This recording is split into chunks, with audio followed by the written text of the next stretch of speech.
Mới lấy vừa thôi. Mới lấy đâu á. Nói nhiều rồi. Hôm nay đi sớm này. Đi sớm về sớm.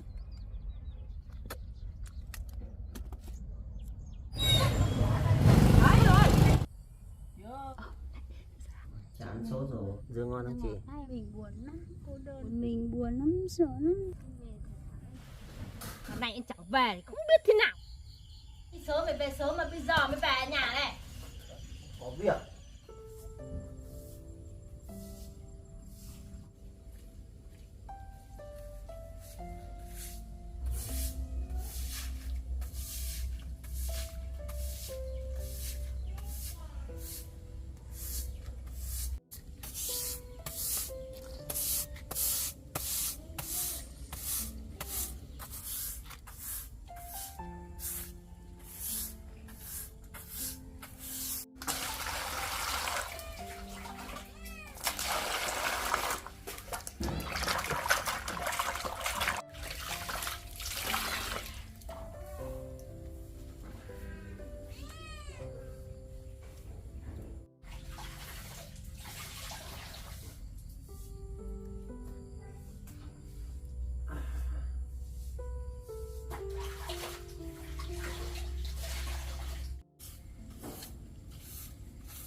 Sao hôm nay đi sớm này?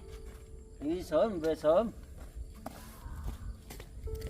Tôi mở mắt đã đi rồi. Cô hay lạ cái ông này hôm nay mở mắt đã đi để là nào nhỉ?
Ngon.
thế nhỉ.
rồi chơi rồi.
Bà ơi, bà mua cà chua ạ? Có 38.000 cân bà ơi. Bà bè thì con ơi. Bà lấy đi ạ.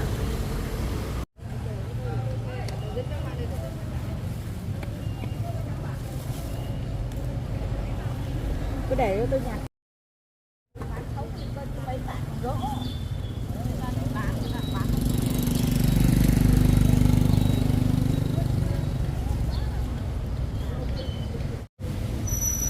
Bà ơi, bà nhặt thêm cho đủ 3 cân nha.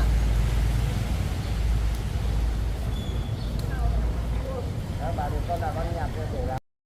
Bà ơi, 3 cân rồi ạ. Đấy. Của bà đủ 3 cân nhá. Cô mấy chùa đâu mà đó.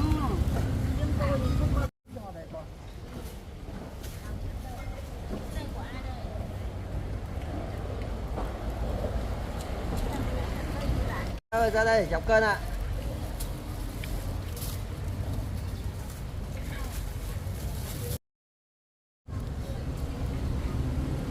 Bác ơi, của bà 4,3 cân rồi ạ. Đây chọc cân ạ. Bà ơi, của bà 1,4 cân à. Nào. 2,2 rồi. 20.000. 15.000. Đấy, 15.000. Đi nha. Đây ạ. Rồi, đi nha. Dạ.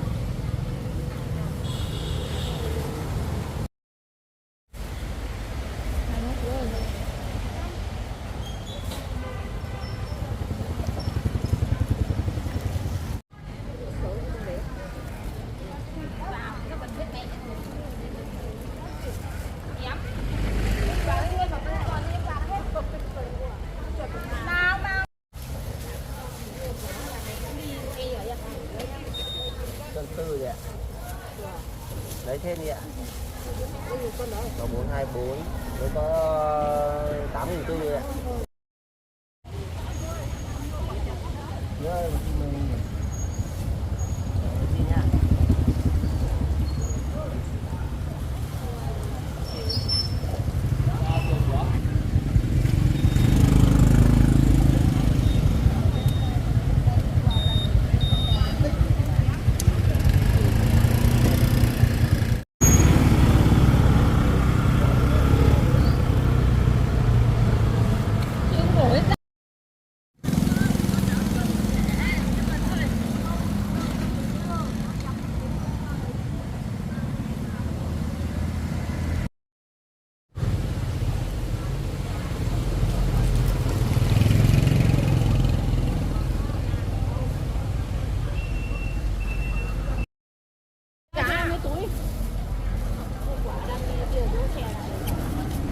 Bà chua đi bác ơi.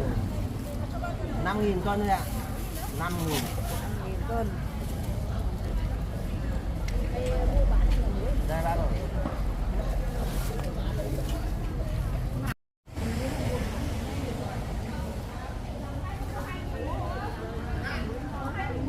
Vâng, cứ lấy đi.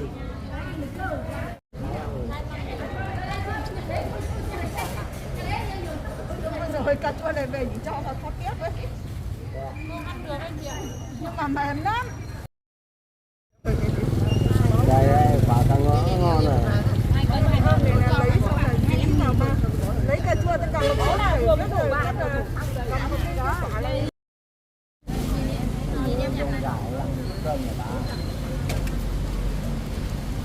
Chị ơi, em xin quả dưa tuột à? Ăn đi.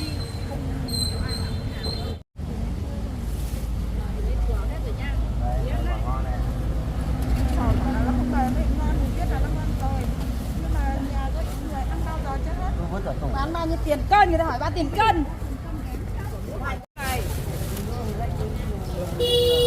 Cân 6 thôi ạ. Mấy quả nữa cho mình. Bớt đi miếng.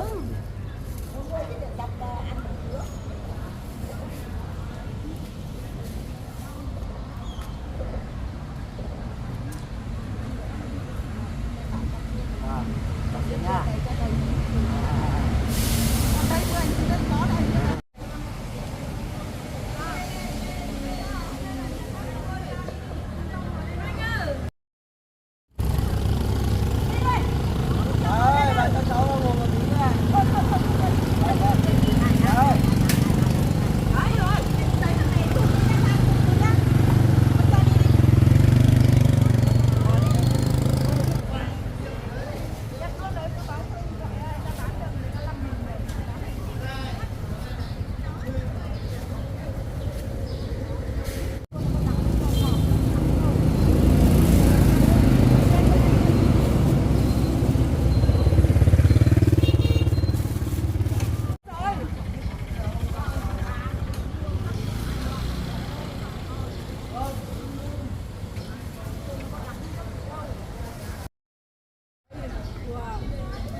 Anh ơi, em mua cà chua ạ.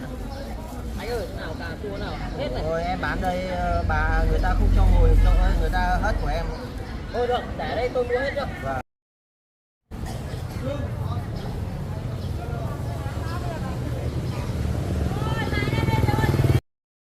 Thôi Anh của em à. rồi, anh để em mua hết cho. Vâng, em lấy anh 10.000 đấy ạ.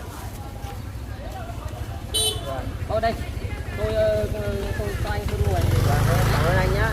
Vâng, may Đây. quá. Vâng. Tách đồ về nhá. Vâng.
Buồn. Chị buồn lắm. Hôm nay không gặp em thì chị cũng bị kẻ xấu hãm hiếp chị rồi. Thôi chị ơi, chị đừng khóc nữa, em thương chị lắm. Chị ơi, chị đừng khóc nữa, em thương mà. Thôi chị ơi, chị nghĩ đi chị ơi. Quá em ơi. Chị ơi, Không chị có nghĩ đi. em thì người ta lại quay lại, chị chẳng biết làm sao nữa. Chị nghĩ đi. Chị yên tâm, em sẽ thường thường đến đây thăm. Thôi em ở đây với chị một lúc nữa. Thôi, em đi về gặp vợ con em, nó còn ở nhà. Thế thỉnh thoảng em tới đây với chị nhá. Dạ vâng. Thỉnh thoảng em Thì tới thỉnh nhá. thoảng em bắt đến nhé. Thỉnh thoảng đến với chị nhá. Nhớ thỉnh thoảng đến với chị nhá. Vâng, Nhớ thỉnh thoảng đến đây nhá. chị yên tâm, Kẻ em xấu sẽ lại đến. với chị thì sợ lắm, nó Vâng. hiếp chị. Em sẽ đến với chị nhé. Em đến thường xuyên Vâng, nhá. em thỉnh thoảng em đến, em về đây. Em về nhá.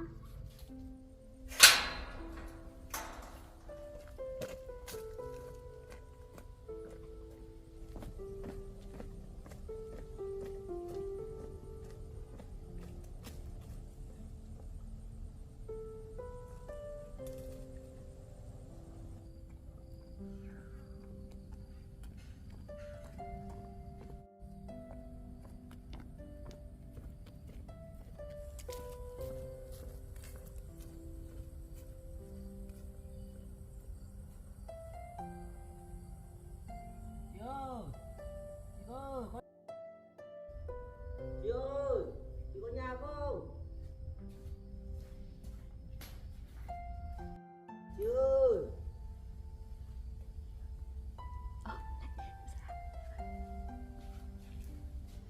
Chị ơi, chị có nhà không?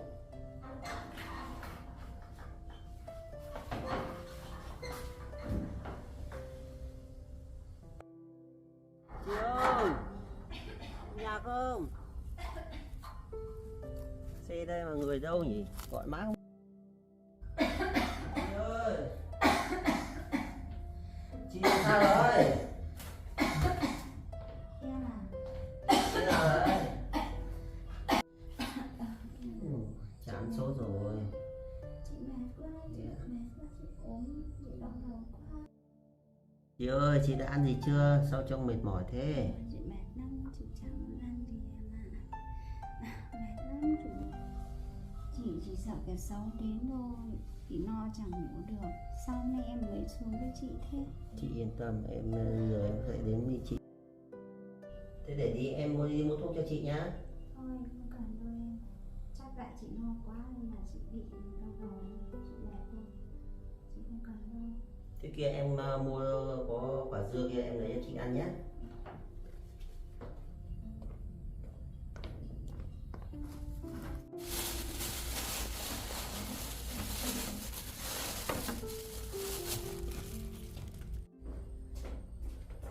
Chị ăn dưa nhá.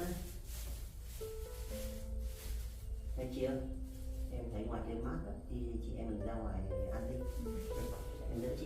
Đi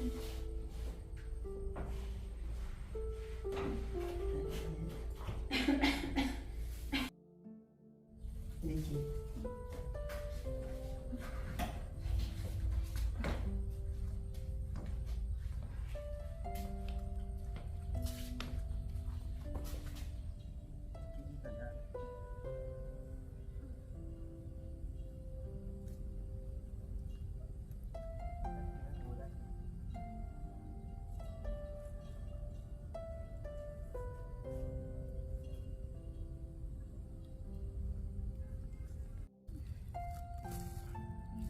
Này để em bột dưa thì chị á.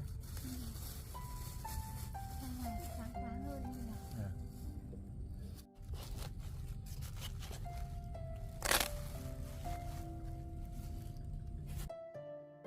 ôi em mua dưa ngon thế. Vâng, em đi thu hoạch về em bán, em vào chợ mua quả dưa về thăm chị luôn đấy. Vâng, giờ đây nó thoáng mát.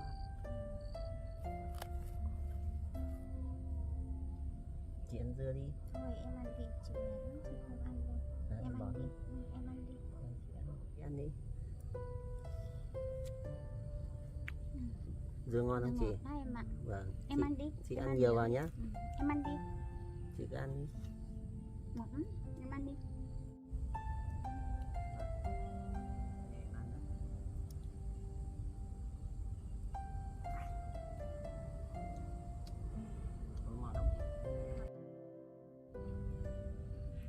Cái này ngọt hơn này em. Vâng. Em ăn đi. Chị ăn đi.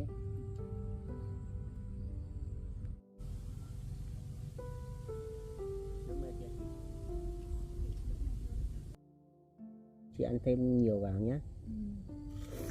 May quá có em đến từ sáng giờ chị chẳng muốn ăn gì, mệt chị chẳng muốn gì cả. Thế chị ăn cố vào đi. Có em đến có miếng dưa ăn mát mát, ăn mát.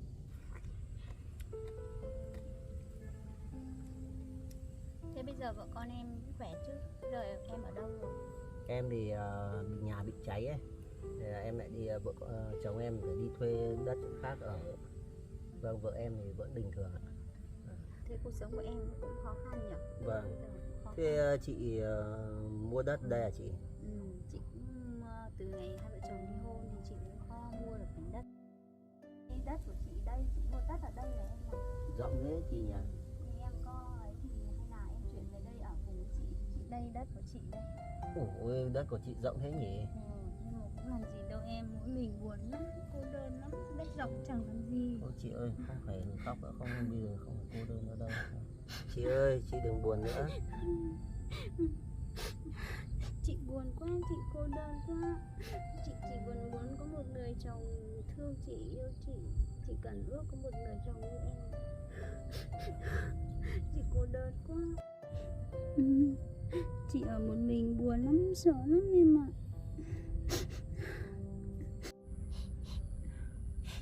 Chị sợ lắm em ạ.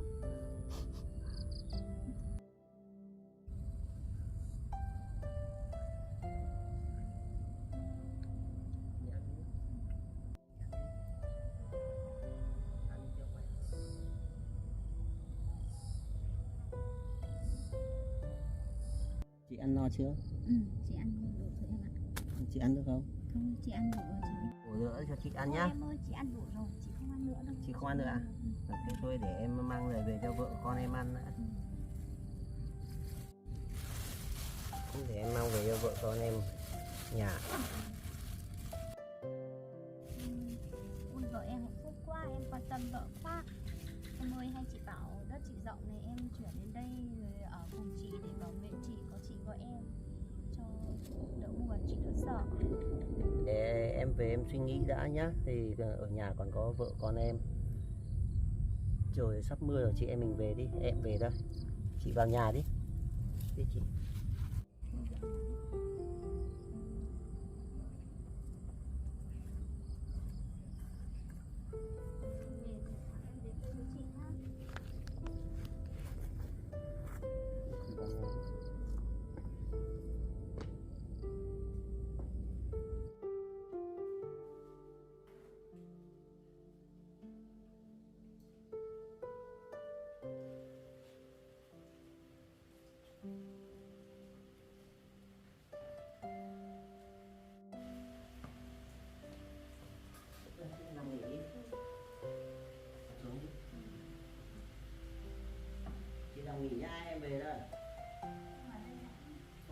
đây là vợ con em nó vẫn đang ở nhà nhé.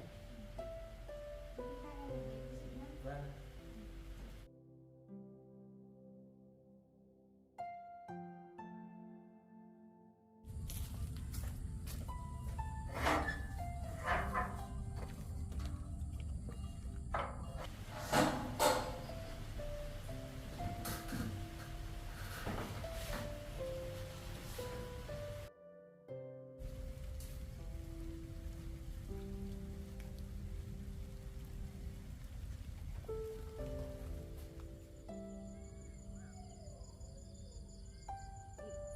Đấy, mẹ lấy ra đây.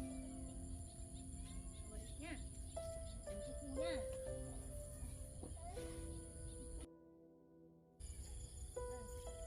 Mẹ với cu dậy nhá, đi ra đây xem nào, bố cu mãi còn chẳng về đây này. Rồi, ôi, bố mày bảo đi về sớm, đi sớm mày về sớm mà giờ này anh chẳng về, không biết thế nào nữa. Xin. Nào, cứ vào đây chơi đi, để mẹ nấu cơm, muộn quá rồi. Cu chơi ở đây nhá.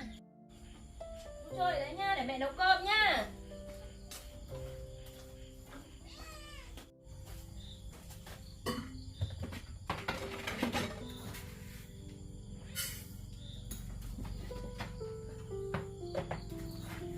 Ông đón nấu thêm ít vào.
Wow, cô trên đấy chứ, cô chơi ngoan đi nha.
cu mãi chẳng.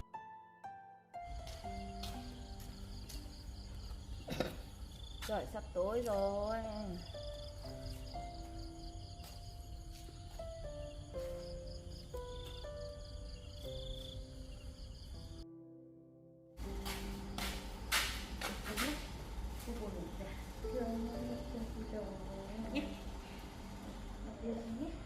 Cười xem cho cô. Ôi, đây rồi. Giờ nghỉ nha.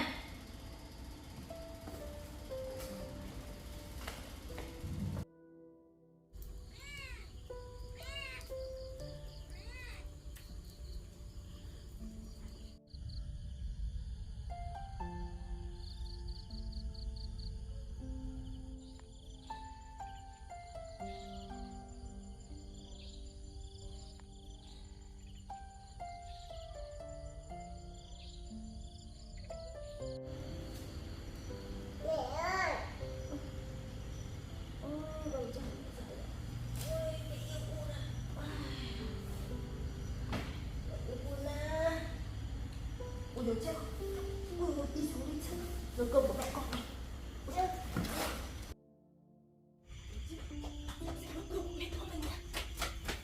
Ôi trời.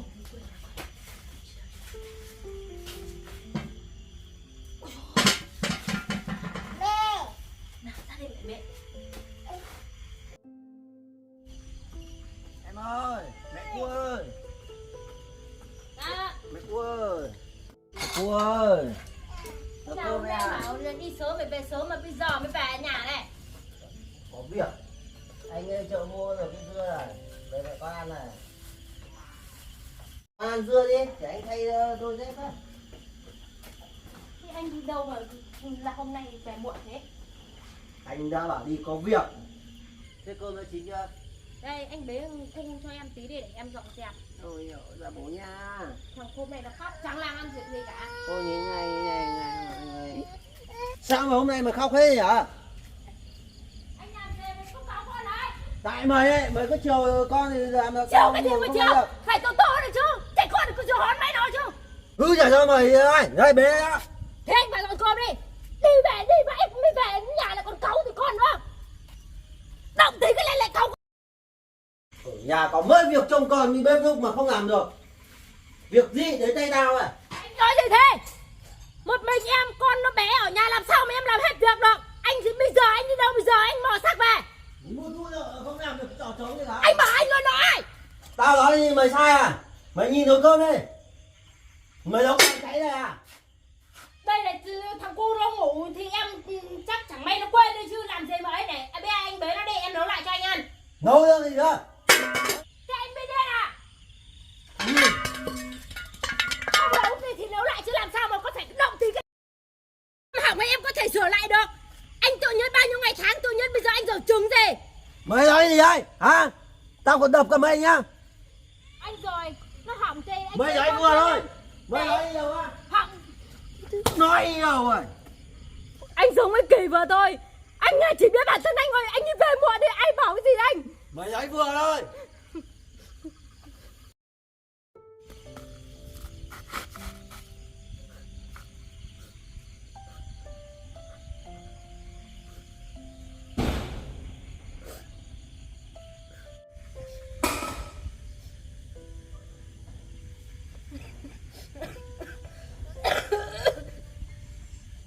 Khóc cái gì mà khóc, dâm xác đi.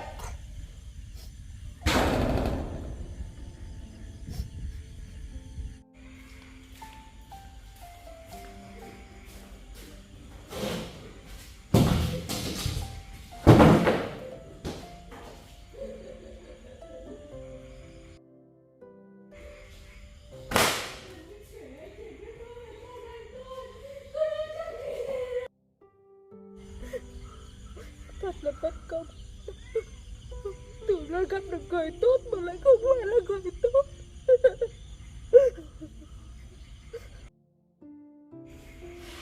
Đi ngủ đi, còn khóc lóc cái gì nữa.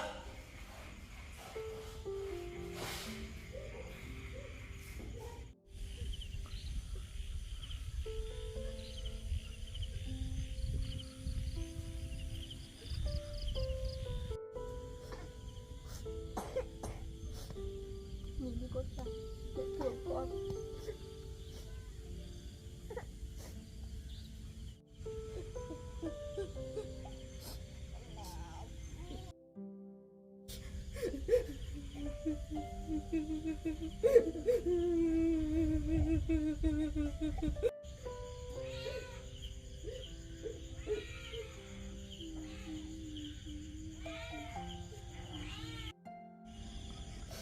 đi đi, mẹ cho con đi ăn nhá. Cho cô đi ăn nhá.